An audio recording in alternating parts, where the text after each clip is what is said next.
അതൊന്നും അല്ല എന്റെ പേര്. എന്നാ നീ ഒന്ന് പറ. ചേച്ചി മറന്നുപോയി. നീ ഒരു ദിവസം വന്നിട്ട് പോയതല്ലേ, മറന്നുപോയി. പേര് പറ. അയ്യോ, കറണ്ട് പോയി.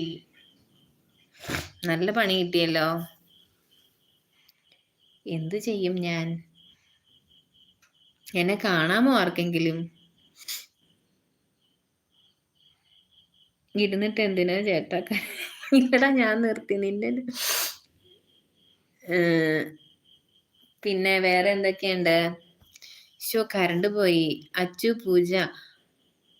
എടാ, അത് അച്ചൂസ്, അവന്റെ ചാനലിന്റെ പേര്. യാദവ്. അത് തന്നെ, യാദവ്. ഓക്കെ. എടാ, എന്നെ കാണാൻ പറ്റുന്നുണ്ടോ നിങ്ങക്ക്? ഞാൻ വെക്കട്ടെ എന്നാല്, കറണ്ട് ഇല്ലല്ലോ. ഇത് എന്തോ പോലെ. ഇനി